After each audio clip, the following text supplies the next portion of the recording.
Welcome to the ITSP Magazine Podcast Network. You're listening to a new episode of the Leadership Student Podcast with MK Palmore. We are all lifelong learners, and nowhere is this more relevant than in the practice of leadership. Our goal is continual learning and improvement. Let's get after it. Knowledge is power, now more than ever.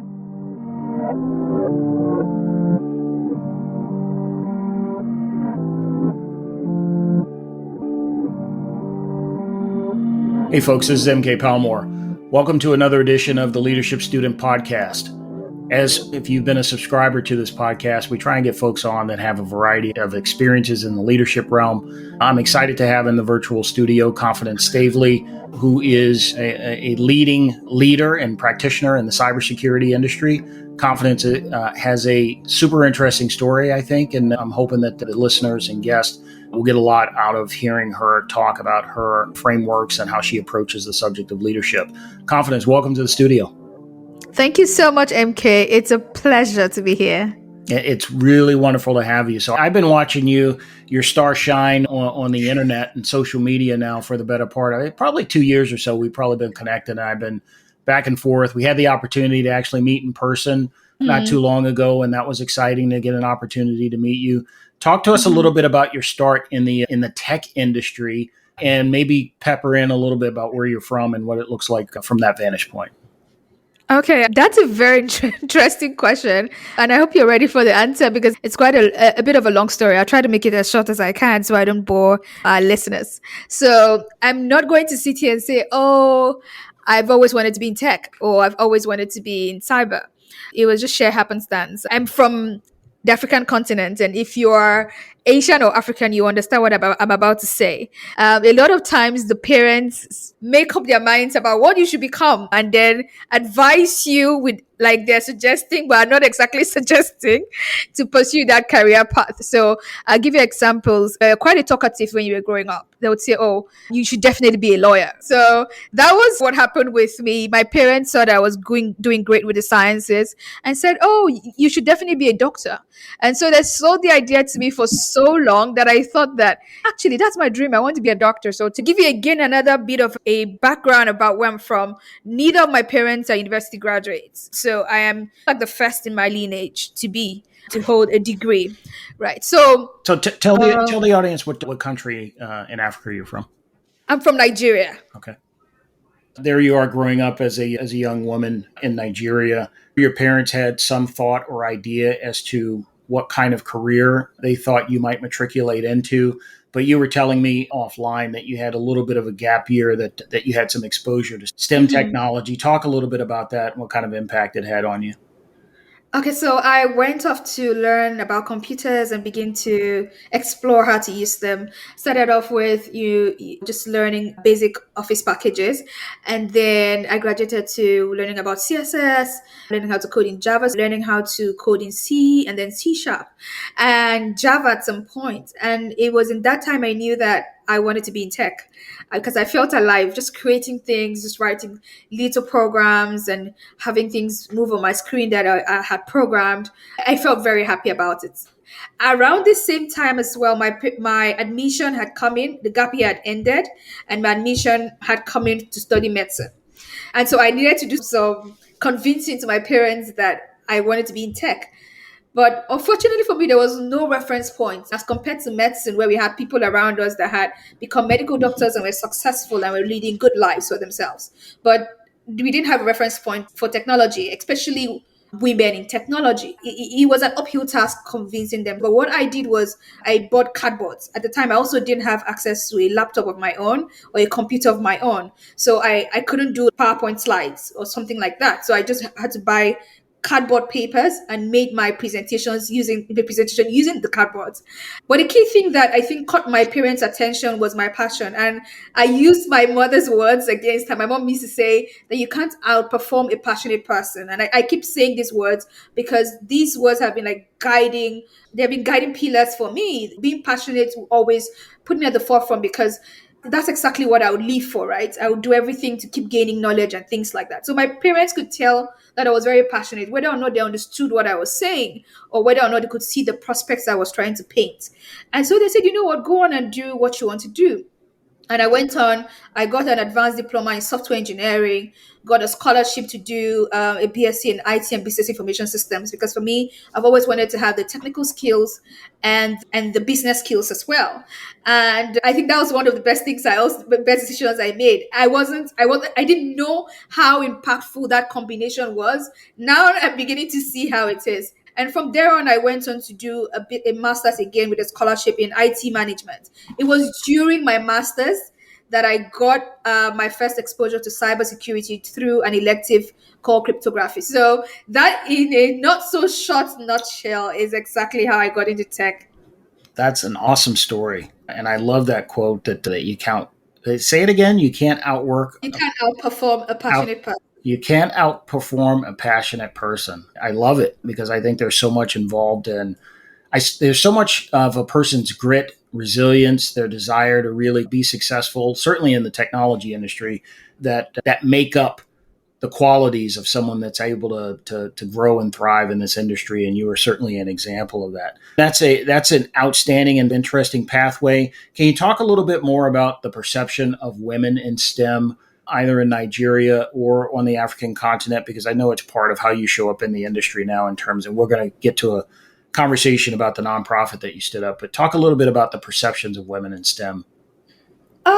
The perception is changing. It's getting better as we go along. But it was before now very, very manic, if I was to put it that way. You needed to be a certain way to be seen as good prospect, maybe more a tomboy, basically not having a life, someone who was you had to be someone in a particular mode to fit. Right. And that's why when I came along, I made sure to stay true to myself because I don't look like what was the norm. Yeah, when I don't look like what was the norm.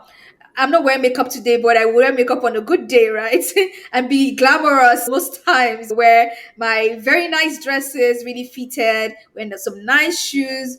Back in the day, that wasn't the thing. It was you find a woman who is in STEM or is in tech, her hair has to be a mess for her to look like she really knows what she's doing. Walking up this way, glamorous, is she here for some fashion show or something? She definitely won't have anything upstairs. So that is like the stereotype that has been you have to look a certain way. You need to dress more like a man, wear clothes that are badly fitted and things like that. And then it was okay. I think she knows what she's doing. She'll look like she has something to share, something of value. So that's one side. There's also the issues around women being underestimated, especially from the technical front, right? It is just most times it seems like you're being thrown a bone or you're just being pitted up to the table, not necessarily that you have value to bring. And so for me, I've gotten a sense of that over time, and I think it's been a good and a bad problem lumped together. It's a good problem because when you're always underestimated, you will almost always overperform because people don't expect you to be the way you are, and then they have an experience of you, and it's mind blowing. So I look at that positively. I choose to look at it positively, and I look at what being underestimated does for me.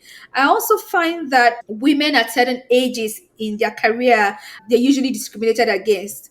Just few weeks ago, I would say 2 weeks ago, I had a young lady who was very good. She did so well at the technical assessments for a role, but she was not offered the role because she was a married mother.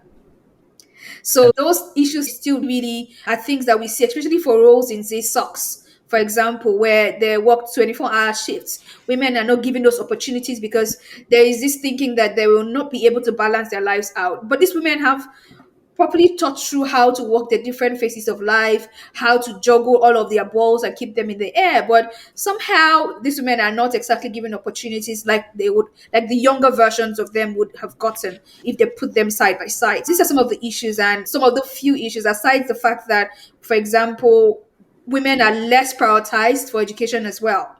And I'll share a bit of this story because I always share it when I want to help people picture what the issues are. When I was 7 years old, I won a competition, an essay competition, and I got home. My father, by the way, is one of my biggest fans ever, one of the biggest people in my life that is constantly cheerleading me. And then I came home, my father had gotten wind of the fact that I had gotten this thing. So he was waiting for me outside. And then I ran into his arms and then he hugged me. My father said, "In you, I have 10 sons." Now, at 7, I didn't understand what he was saying. I was like, okay, so he has 10 sons in me. What does that mean exactly? But as I grew older, I began to find out that being a boy or being a young man was more valuable, in quotes, than being a woman. So you find that a lot of families were prioritizing educating the young man if push came to shove, for example, sometimes even taking out the push coming to shove financially, right? Aside the hard times. But whenever there was a hard time, the person who paid the price for that hard time would be the girl that doesn't get education. So there are all of these combining factors and why women are very disadvantaged generally in tech on the continent of Africa, and also why we even have way fewer women in cybersecurity on the continent. And if you're looking at my sweatshirt, I don't know if you're going to have a video of this, but then if you're looking at my sweatshirt, you will see the statistic here that we have 50% of the population as women on the continent, but just 9% of the workforce is made up of women. So these are the issues combined. I love that sweatshirt, by the way. And yes, we will be using we will be using the video so the audience will get an opportunity to see it as well. We all are fully aware, or at least folks should be, of the disparities in terms of the cybersecurity workforce, the absence of representation from women and people of color in the workforce. So let's use that as a pivot point. Let's jump right into the CyberSafe Foundation that you founded. Talk to me a little bit about why you thought it was important to start up that foundation and a little bit about what you guys do in the landscape. Thank you so much, MK. So the thing is, for CyberSafe Foundation, again, like with a lot of things that I've shared on this call, at the time I was leading the cybersecurity practice consulting in Nigeria, and I was doing great work around protecting enterprises. But then when I had a cyber attack hit really close to home, I had my mom as a victim. I knew that I should do more to protect more people. And so I looked at really bridging the gap between what the enterprises were doing to ensure that data is protected and information systems are secured. And then the gap between that and what the government was doing to protect the citizenry. And so that is exactly the space where CyberSafe plays. And what we do is we drive safe and inclusive access to digital. Now, the inclusion is actually the biggest portion of the bit of work we are doing, because we've seen that with all of what I've even shared earlier in this podcast, that there are certain groups that are underrepresented and left behind in some way, or that are disadvantaged from the socioeconomic angle, for example. And so we wanted to make sure that those groups of people or organizations are catered to, because they still face cyber attacks. And so that is where we play. And we do this across the continent. Currently, we have reach in 22 African countries. But then bringing me back to maybe one of my favorite programs and on CyberSafe does, and one that is very dear to my heart, which is the Cyber Girls Fellowship. For me, it was doing two key things with cyber, because we always think about cybersecurity and we think about protecting enterprises. But what we may not see is that cybersecurity can also be a socioeconomic impact tool, right? And what do I mean by this? An in-demand skill. It's a high-paying skill, and so when we bring in women, for example, underrepresented groups, and we bring in these sort of people and skill them up, what happens is they're able to earn significantly more, live better lives, and then have that ripple effect in their community. So we've seen historically that on the average, most of our alumni come out of the program and they have at least a 400% increase in their income. Now that's a big deal, because and that range is way higher than that, but on average it's 400% that we get to see very often.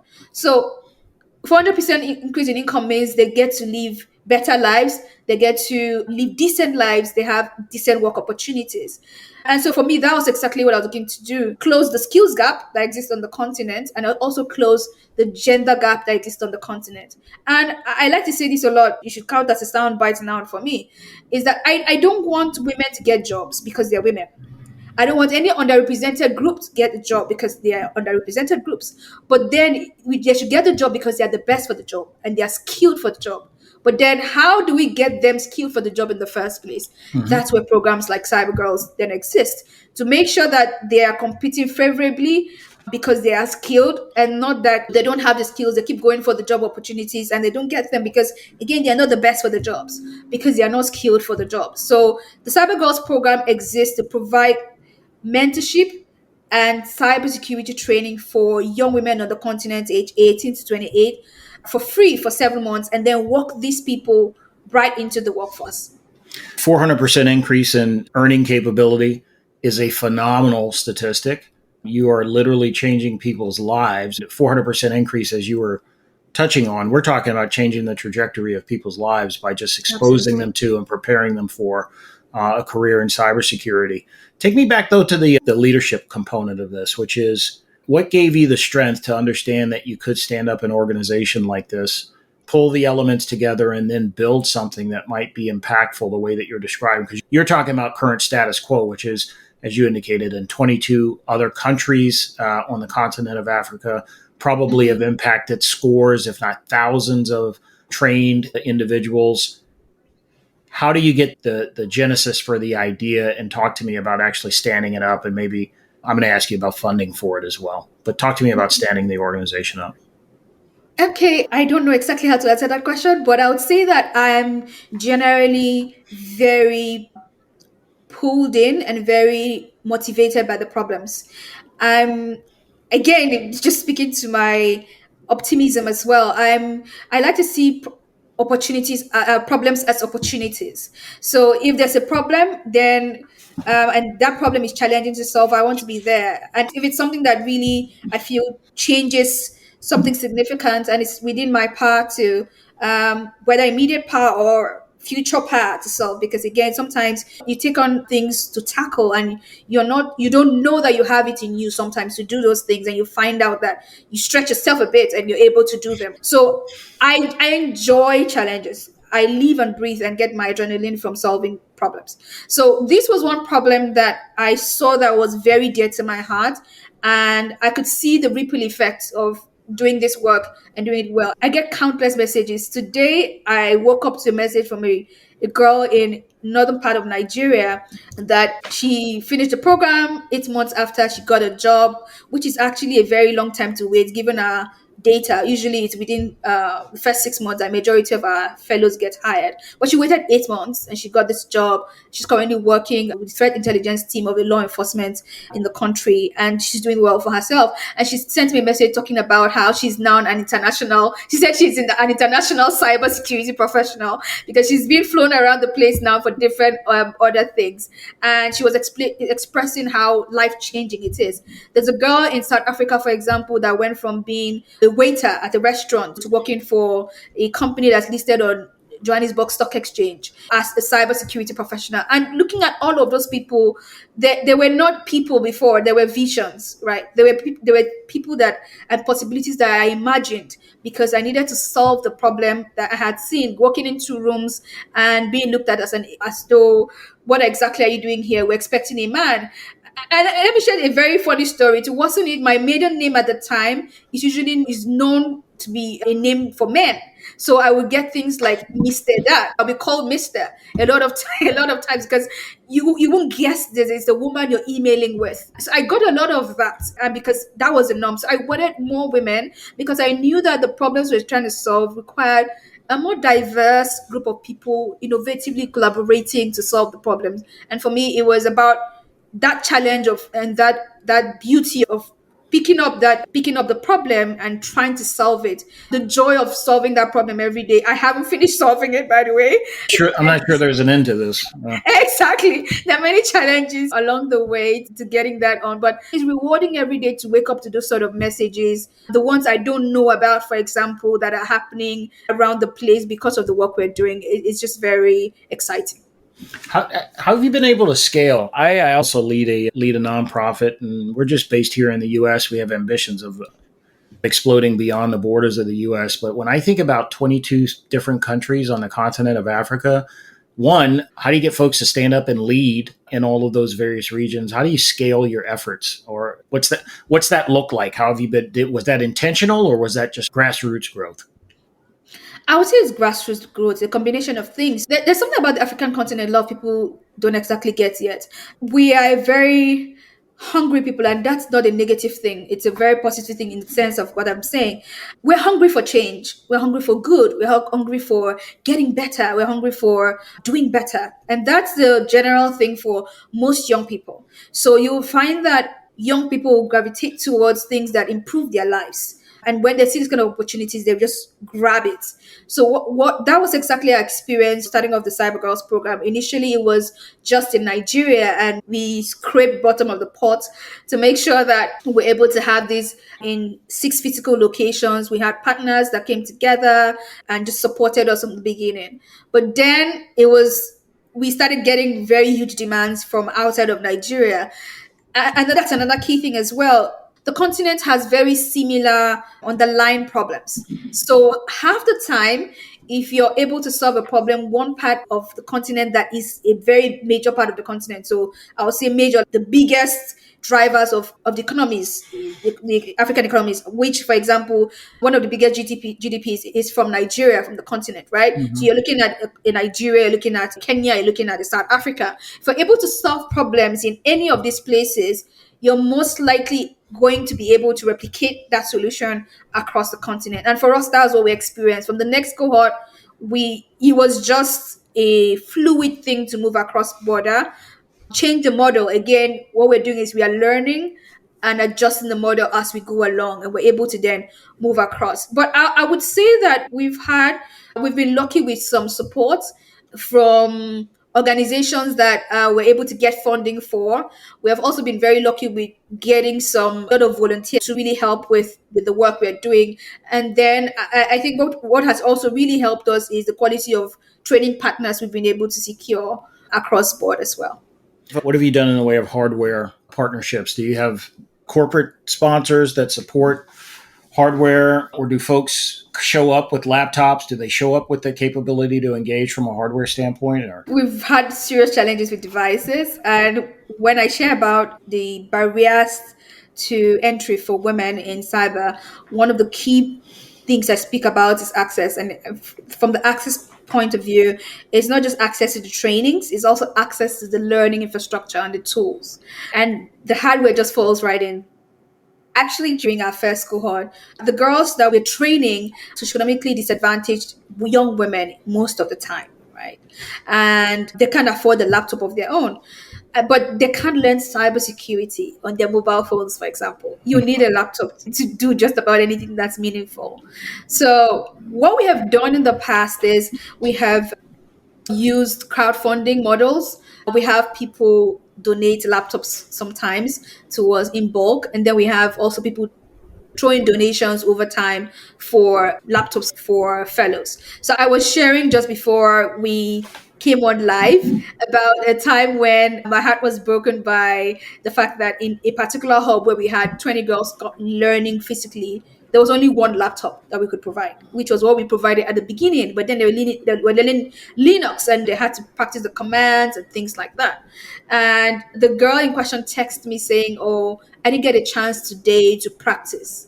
And it just tore my heart in pieces. So on that day, that was the first day we started our crowdfunding efforts. I put out a tweet asking for people to donate their fairly used laptops that were in good shape. yeah. And we got such a rousing response. That tweet, I think, reached over 100,000 people because other people picked up on the energy in the tweet, because my heart was really torn.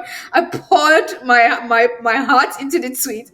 And I think it must have read that way, and it just flew. It became viral, and we got a lot of laptop donations. And we've been getting a lot of those sort of donations. And then what we do is maybe we upgrade the hardware. We spend a bit some time to upgrade the hardware and get it up to speed, and then ship it off to the people who need it the most. But that has been a challenge. It's still a challenge now because we can't still provide laptops to all our girls. In the current cohort, we have 500 of them in 22 countries. Not just the laptop, but the logistics of getting the laptops to them in different countries can cost an arm and a leg. So we're trying to do as much as we can, and hoping that with more funding down the line, we'll be able to, as part of the welcome pack to come into the program, give them laptops that they'll be able to use. But for now, it's still a work in progress.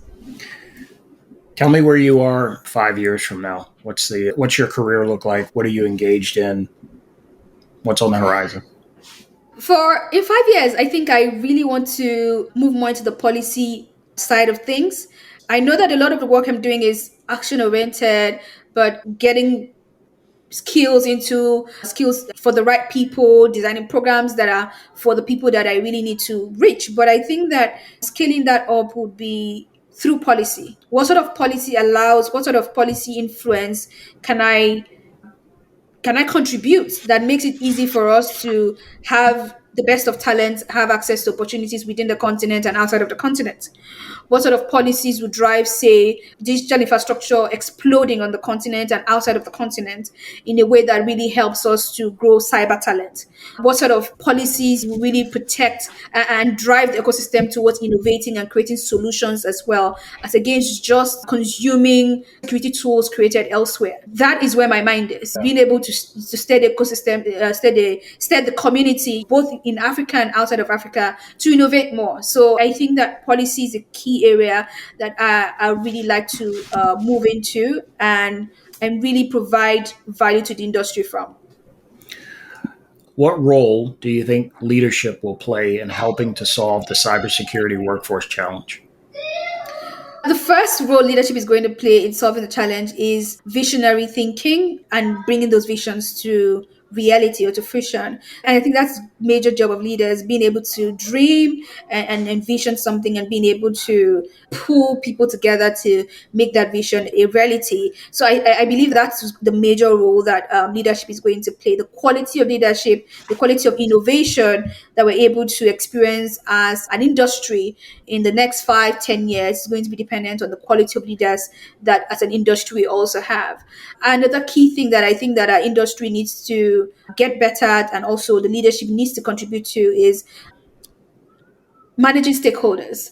We have issues where, for example, we are not able to secure enough funding for our programs. When programs, cybersecurity programs, are not from a not-for-profit perspective here, from an enterprise perspective, we're managing, say, a cybersecurity program, for example. So these are some key areas where we need to be able to drive uptake of our cybersecurity programs from a leadership perspective and get the right stakeholders around getting us the resources required to secure the enterprises, for example. So leadership, for me, the major role that leadership is going to play is in innovation and in coordination of efforts and support towards solving the industry's biggest problems. So I've seen you, at least it appears from the outside, you're flying around the globe evangelizing and messaging this challenge to folks. I've seen you spend a ton of time here in the US on it. And do you think that we're doing all of the things that we need to do to help close this gap? Or are there clear things missing from the current efforts that you see underway? I think something very clear that's missing is there seems to be quite a lot of lip service around inclusion. Inclusion looks very nice. Pardon me also to use this word, quite sexy now. But then going past that and past ticking the box and looking good, do we truly understand how inclusion helps the bottom line? Do we truly understand how important inclusion is? Are we doing what we need to do to drive inclusion, backing it up with action and sustained action? I find that's a question that a lot of times gets a maybe. We need to do past talking. Evangelism is great, and that's what we're doing. I'm doing that as well, I'm not tired of it. But we need to, at this point in 2023, we need to begin to move past just talking about these things as problems and things that we need to do, to beginning to see more uptake of and very intentional moves around solving the inclusion challenge.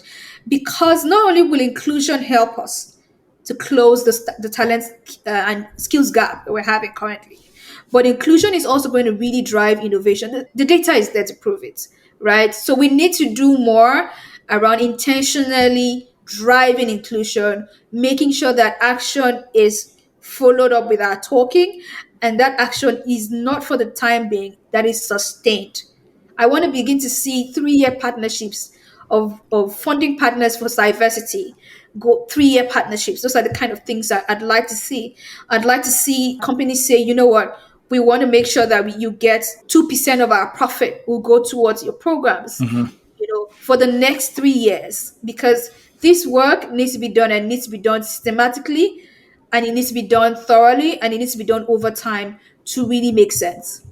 Everything you said is music to my ears. The idea of making intentional and sustainable support of these various efforts that are underway. Your organization, CyberSafe, the one that I lead, Cyversity, other organizations on the landscape. We're doing such, I think, great work, but oftentimes I think we're constrained in terms of how it is that we help folks because we're limited to this funding cycle of raising money every year to fund individual programs. And I think we're all looking for those partners that are willing to make a multi-year commitment so that we can really begin, I think, to drive impact around the industry. So everything you said just totally resonates with me.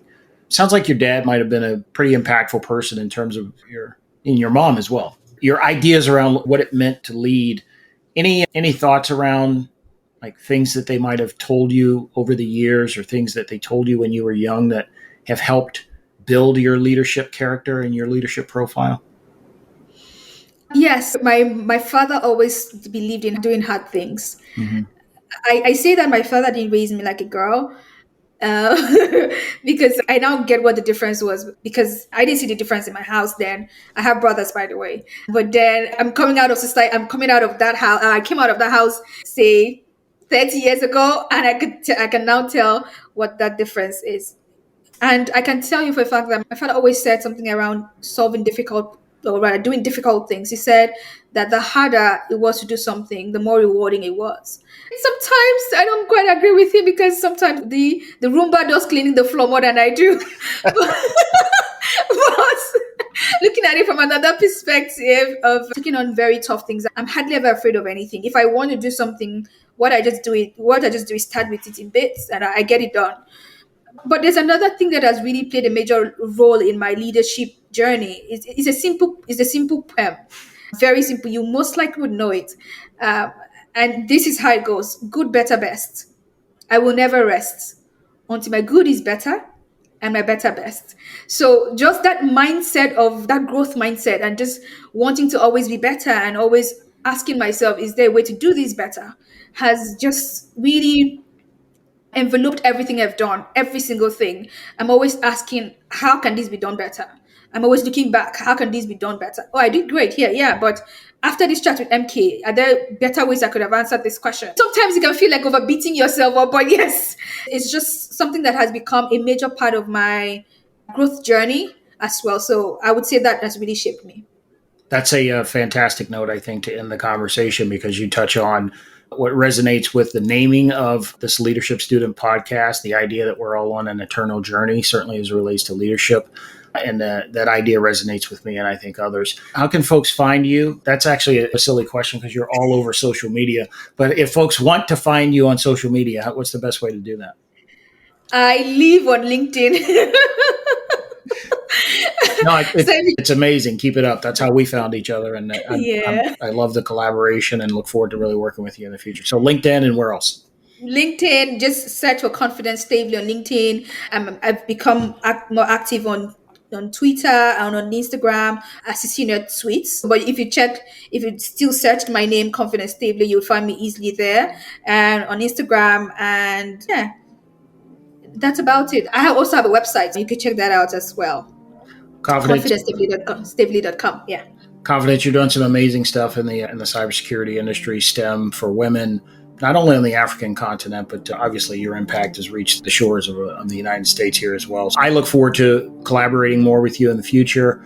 Appreciate you taking time to join the Leadership Student podcast. And for folks listening to this, these are the kinds of conversations that we're driving towards. We're trying to bring in leaders from across a variety of business verticals, and Confidence is a strong example of the variety and type of backgrounds that we're looking to flourish. So thanks for joining us for this episode, and we look forward to seeing you guys on the next one. Thank you so much, MK, for having me.